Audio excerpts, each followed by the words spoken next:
در قصر ورزش شهر خوجند مسابقه کشتی ولایتی اوید با سامبو بین نورسان و جوانان برگزار شد. رهبرت ریاست کار با جوانان و ورزش ولایتی سوخت و فدراسیون سامبو ولایت در مراسم کشوده شوی این چوربینی ورزشی اشتراکچیان را به جشن وحدت ملی تبریک نموده ذکر کردند که محض نتیجه صاحب استقلالی کشور و وحدت ملی است که امروز کشور عزیز ما تاجیکستان محبوب با تلاش و زحمت‌های بی‌واسطه پیشوای معظم ملت محترم امامعلی رحمان به یکی از کشورهای امن، زیبا و آباد دنیا مبادله یافت. در زمان صاحب استقلالی کشور در برابر دیگر ساحه‌های خواجگی خلق ورزش نیز در تاجیکستان رشد و رواج یافته. ورزشکاران پرتجربه ما امکانیت پیدا نمودند که پرچم کشور عزیزمان را در عرصه جهانی پرافشان نمایند. خوشبختانه فدراسیون سامبو ولایت سوخت در یک جایگی با فدراسیون سامبو جمهوری چاره‌جویی کرده چنین مسابقه ها را برگزار نموده سازند.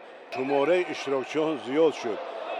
من فکر میکنم که اکنون در دور استقلالیت برای همین خصوصا نمودهای گشتینگ سامبو، جودو، گشتینگ ملی، گشتینگری، جوجیتسو، سامبو رزمی و دیگر نمودهای گشتینگ در دور استقلالیت نهایت توجه زیاد شده است. در این چوربینی ورزشی نزدیک 300 نفر سامبوچیان نورس از تمام منطقه‌های کشور و جمهوری همسایه ازبکستان اشتراک و مهارت سنجی کردند. قابل قید است که فدراسیون سامبو ولایت سوخت با دستگیری فدراسیون سامبو تاجیکستان، مقامات اجرایی حکومت دولتی ولایت سوخت و کمیته کار با جوانان و ورزش نزد حکومت جمهوری تاجیکستان سال سال برای رشد و عمومیت این نمود ورزش تدبیرهای ضروری می‌اندیشد.